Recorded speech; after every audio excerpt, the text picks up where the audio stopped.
What's up, Anthony? Hey, Grant, aloha. Can you hear me? Aloha. Always a pleasure to see you. How you been, man? How you feeling? Good season? What do you think?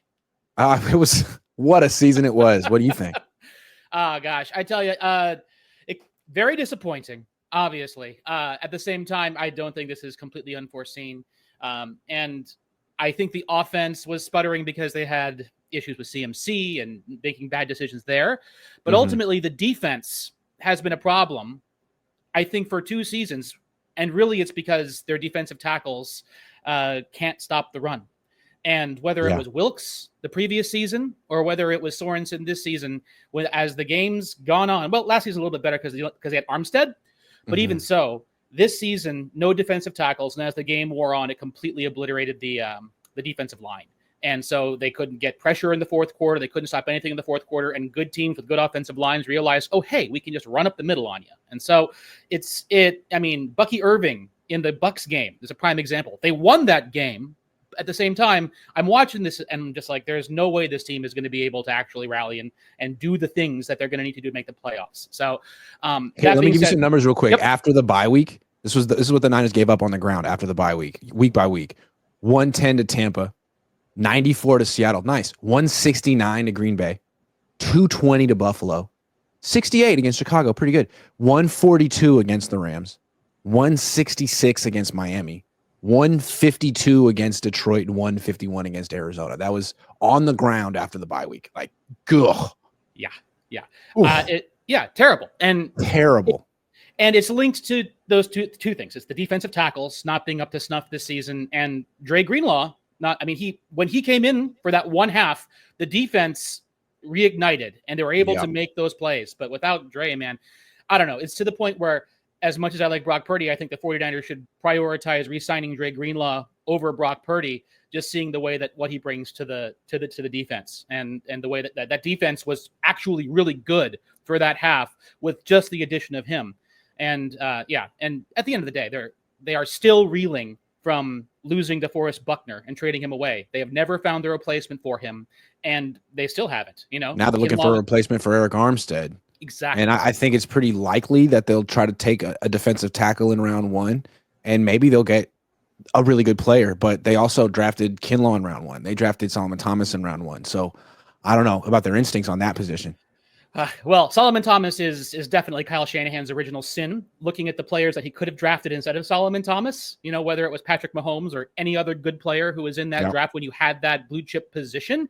So ultimately, if and when Kyle Shanahan leaves the 49ers without a Super Bowl, it will be because he passed on Patrick Mahomes. So, I mean, Solomon Thomas was a great hope to be the next Aaron Donald, which again was chasing this idea that we should try to be like another team as opposed to trying to do what this team needs to do.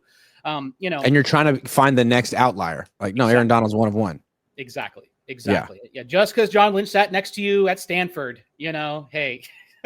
Yeah. But no, they really need to improve this run defense moving forward. And I think whoever they hire as a defensive coordinator, that needs to be something like high up in his presentation. Here's how I'm going to fix your run defense. Yep. And I think they need to address the wide nine because, when Saleh first came here in 2017, they didn't run the wide nine. They implemented it in 2019 and it worked for a while. I don't think it's been effective for a while. Yeah. And I don't know. I think the Niners would need to have a really good reason to keep it around. I totally agree. And the reason why it worked in 19 is because they had the best defensive line I've seen in years with, with Buckner and Armstead, et cetera, Bosa's rookie year, and D Ford when his back wasn't ailing him so much. So that's the reason why the wide nine doesn't work so well. And really, once they realized that all they have to do is quick pass, like Aaron Rodgers kept beating us, and then it's like it completely nullifies that outside pass rush that they were trying to get. And then all of a sudden you deteriorate the offensive line, you lose players. It just gets worse and worse and worse. They need a big, stout defensive tackle. They need two of them. And then even so, I agree. Wide nine is yesterday's news. They got to find whoever is going to be the next Fangio and bring in the next great defense because, looking to the passes, I don't think it's going to help. Well, what sucks is that the Niners it was reported that they had a chance to get Fangio 2 years ago, right, and that he just didn't want the wide nine, and the Niners preferred to go with Steve Wilkes because Wilkes was willing to work with the wide nine, even though he'd never had any experience with it. So yeah, hard to undo these mistakes. That's a big one. Yeah. Really, since D'Amico's left, the Niners have been floundering at what to do at that spot. Yep. That is so true. And, again, I didn't like the hiring of Wilkes at the time. I didn't like what Wilkes did last season, especially at the ends of halves when he would give up the defense would give up these gigantic drives. Even the offense was scoring all the points, got way up, but then they would give up all those long drives. And to me, I was like, this is not, this is not how a team is going to win the Super Bowl.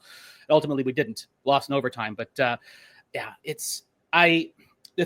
other thing about I wonder, just given the way everything is shaping up with when they brought in Brandon Staley, I think there might be some truth to the idea that they were always eyeing this year to pick up the new defensive coordinator, just realizing kind of the way the league was going to be shaping up, and also given the late entry point to the defensive coordinator market last season. So, and that's why they brought in Staley, right? They wanted someone who had been a successful defensive coordinator looking over Sorensen's shoulder for a year, and then they could find the actual person, whether it ends up being Staley or not.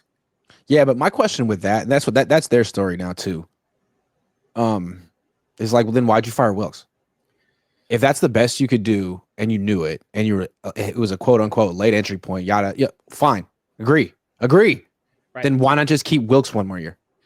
I think Wilkes had bad. I think Wilkes. I don't know. You actually report and talk to players and stuff. My read was the defensive line, particularly Nick Bosa, I don't think got along well with the idea of Wilkes. Meshing the pass rush with the coverage, I think was the thing. And I think the players might not have liked him. And that's another reason why the booth, the players didn't like him, and they liked Sorensen, and how'd that work out? So I hope the Niners learned a hard truth there, that you don't have to like your coach. Yeah. You don't have to like your coach. And if you fire a defensive coordinator after you just gave up 17.5 points per game and held the Chiefs to 19 in regulation, you better really make sure the next guy's even better. Yeah, exactly. Totally. Yeah. And once they hired Brandon Staley, that was an instant admission that the new guy wasn't better. Right. Anyway, totally. Anthony, thank you very much. Take care of yourself, Grant. Aloha. All right. Aloha.